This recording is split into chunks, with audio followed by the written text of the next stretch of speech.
So, hi everyone, I am Sir Jonathan Samako, and I will be reporting to you about the pragmatism philosophy in the curriculum aspect. Now, there are three parts of the reports I'm going to tackle about, which are number one, pragmatism and aims of education, number two, contribution of pragmatists to education, and the last one is the pragmatism and curriculum. Now, let us first tackle about the pragmatism and aims of education.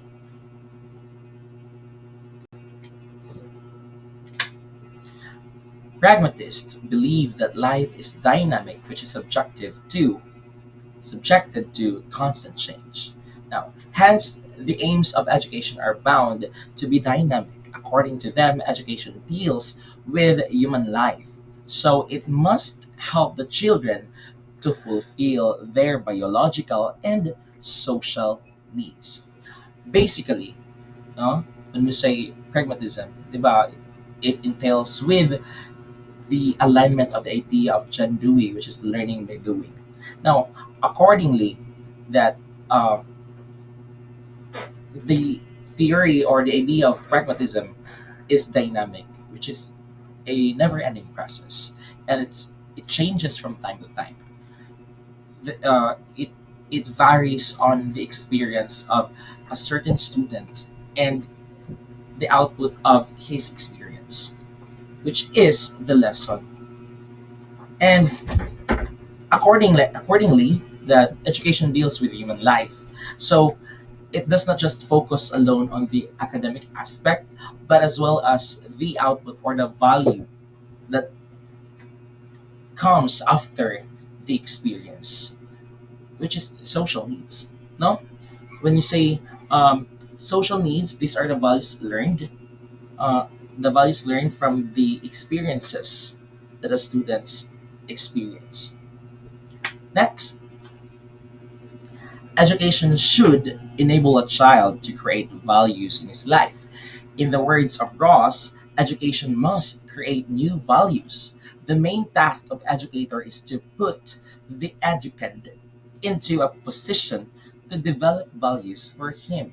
Meaning, the main goal of the teacher or the educator is to make or to assess or to facilitate the learner in his journey in exploring um, his experiences, which at the end of the day, his learnings. No, so our duty there is to help aid the students in facilitating his learnings or his activities.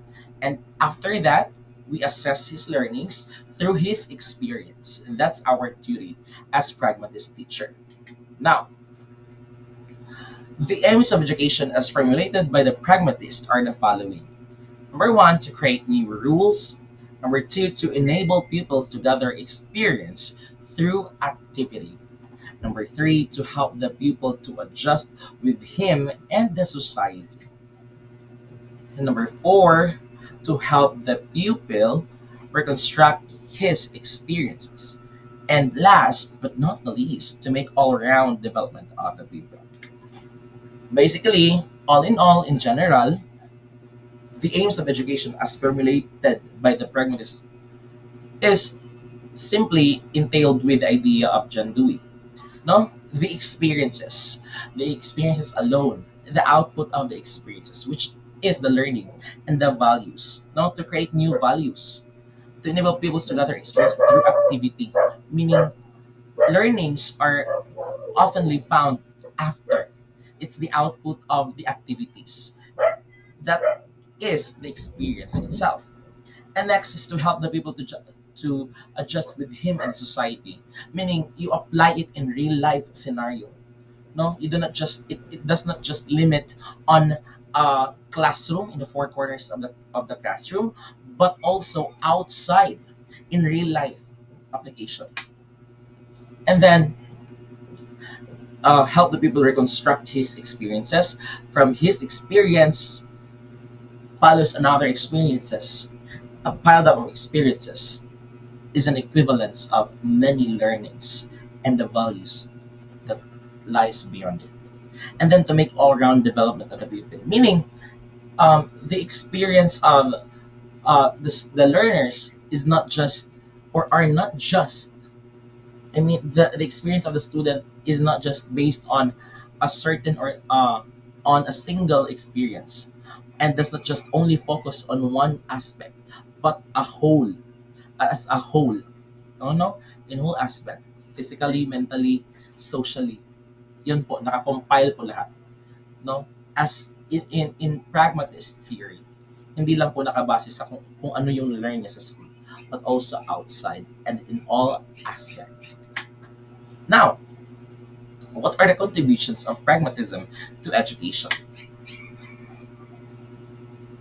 We have here a quote: activity lies at the center of all educative process. The basis of all teaching is the activity of the child, according to Foster. Now, simple lang po yung meaning nito. Lahat po ng mga learnings ng mga ating learners ay nakabase po sa activities. After the activities po na isagawa, ang learnings po ang kasunod nun. And that becomes the values, the takeaways, and other things na kung saan nagagamit ng bata outside and inside the campus. Now, what are the contributions of pragmatism to education? Education is preparation for life. Pragmatism makes a man socially efficient. They believe that the children should not be asked to work accordingly to predetermine goals. They should rather determine their goals according to their needs and interest. Meaning, hindi po lahat hindi po sa lahat ng oras nakabase po sa plano ng teacher. At hindi rin po dapat nire-rehearse kung ano yung dapat malaman ng mga estudyante. In other words, to simplify it, dapat po yung experience ng bata ay nangyayari mismo. Yung learnings ng bata ay nangyayari po during sa mismong experience nito. It's not pre-rehearsed, it's not practiced, but in an actual situation. On the spot, nangyayari po yung learnings ng bata. And that is the goal of pragmatism. The contribution of pragmatism. Isa po yan. Pangalawa nan po, that pragmatism is based on psychology of individual differences. Pragmatists want education according to aptitudes and abilities of the individual. Every individual must be respected and education should be planned to cater his inclinations and capacities. Now, yung pragmatism, yung education system po sa pragmatism, the contribution of it is wherein yung teacher po as a facilitator, kailangan pong always nandyan to assess, facilitate, and guide the learner. And at the same time, nakabase po ang learnings sa bata based sa kanyang abilities, sa kanyang aptitudes. Hindi po dapat natin pinipilit kung ano po yung dapat malaman ng bata. We should always make the learning environment becomes child-friendly, na kung saan nag-learn ang bata sa kanyang own pace, at his own pace and at his own capacity. Na ibabase po natin yan. Di ba meron po tayong multiple intelligences? Kaya nga po, nag-knowledge explosion ang bata based sa kanyang experience at the same time sa kanyang capacity and ability to do things. Yun po yun. Now, there are two main principles of theory and practice of pragmatism. Education should have a social function. And number two is education should provide real-life experience to the child. So education, principle number one, yung education should have a social function. Hindi lang po dapat nakafocus on academic, yung education. Dapat din po na i-apply ng bata yung learnings niya in social aspect. At yung number two naman po, should provide real-life experience to the child. Somewhat connected din po yan sa principle number one, na kung saan yung mga learnings natin in school should be applied in real life. At na-compare natin yan sa real life at sa scenario sa paaralan. Now, implementing pragmatism in the curriculum.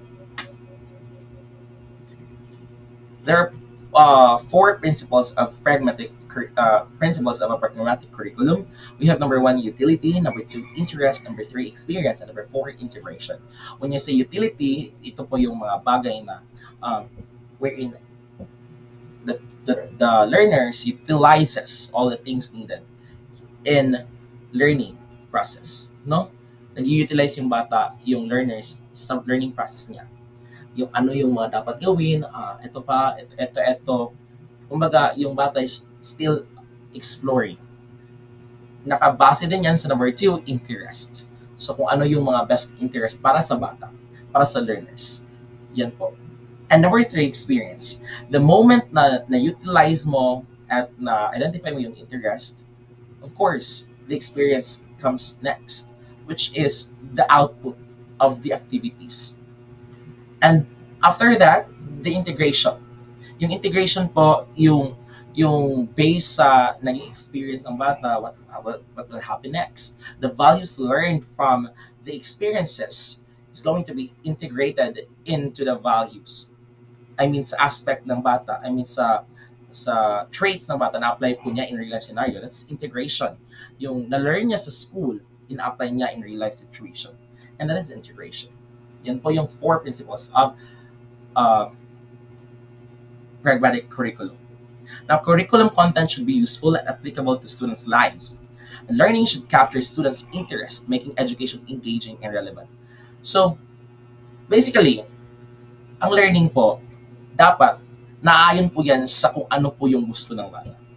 At kung ano po yung most convenient na time para sa bata, sa learners natin, sorry. Kasi, kung ipipilit natin ng isang bagay na hindi naman nag-learn, then there is no learning at all. Diba? That is why when you say making the learners learn something, you should always make them feel comfortable in being engaged with something to make him interested in a particular thing. And that's the moment he learns. No? And at the same time, when we think of something na interesting para sa bata, it should be useful in real life scenario. Kasi it would be useless if hindi niya ito na-apply in real life. Next, curriculum should integrate students' real life experiences, fostering deeper understanding. Yun po yung sinabi ko kanina. And subjects should be integrated, allowing students to see the connections between different areas of knowledge. Yun po. No? All in all, it comprises the idea of pragmatism, wherein yung bata, the learners learned best in his most convenient time and pace. Yun po yung tinutumbok ng curriculum sa pragmatism. In conclusion, ayan po yung conclusion natin. In the landscape of modern education, pragmatism stands as a powerful philosophy that equips students with practical skills, fosters critical thinking, and prepares them for the complexities of the real world. Next, by embracing pragmatism in education, we empower students to not only learn but also apply their knowledge in meaningful ways, ultimately shaping them into capable and adaptable individuals, ready to face the challenges of professional life. And through pragmatism, we bridge the gap between theory and practice, paving the way for a brighter educational future. And that would be all. Thank you. And I hope you learned something about the curriculum. The pragmatic curriculum.